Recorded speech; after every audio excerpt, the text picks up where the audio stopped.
Oke, selamat pagi semuanya. Hari ini saya akan membahas sebuah pertanyaan penting. Apakah pendidikan kewirausahaan itu di perguruan tinggi benar-benar cara yang paling efektif meningkatkan jumlah pengusaha yang ada di Indonesia?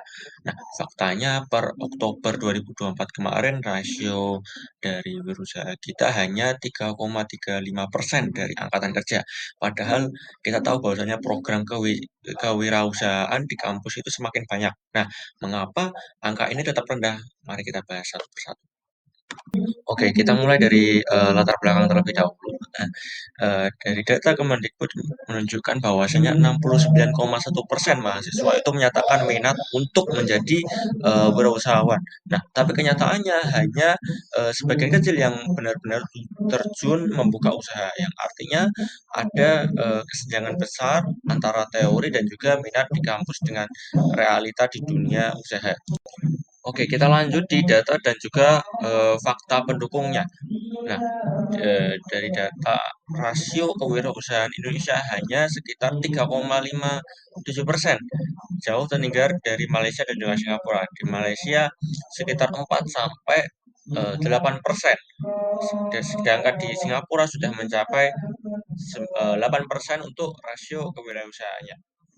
Nah, ada juga lulusan vokasi yang bekerja sebagai wirausaha hanya 21,34%, dan juga mayoritas itu pengusaha mikro, rata-rata bukan lulusan dari perguruan tinggi.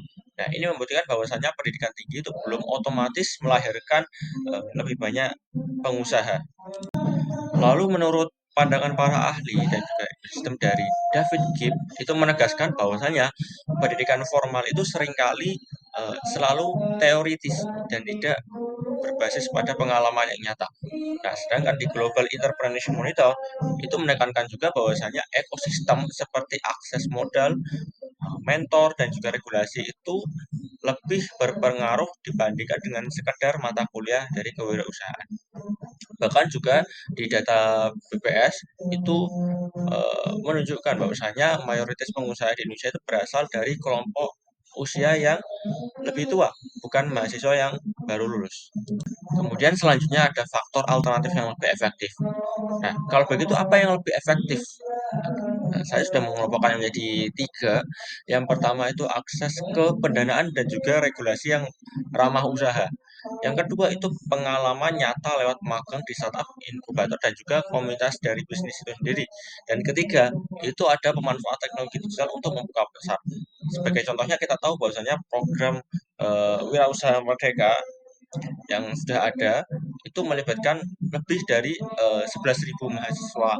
Tapi pertanyaan besarnya, dari sebanyak itu berapa yang benar-benar lanjut menjadi pengusaha setelah program itu selesai? Juga selanjutnya ada argumen dan juga reputasi. Memang ada yang berpendapat bahwasanya kuliah kewirausahaan itu penting karena memberi teori dan juga motivasi. Namun faktanya yang kita tahu bahwasanya meski program kewirausahaan kampus itu bertambah, rasio wirausaha tetap rendah di angka 3,35%. Nah, data UGM juga menunjukkan 74% lulusan sarjana itu lebih memilih bekerja sebagai pegawai, sedangkan hanya 22,6%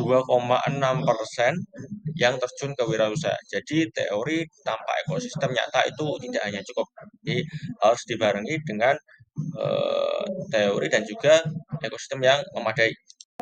Kemudian yang terakhir ada kesimpulan dan call to action. Nah, kesimpulannya pendidikan kewirausahaan di perguruan tinggi ini penting, tapi tidak cukup efektif bila hanya berdiri sendiri.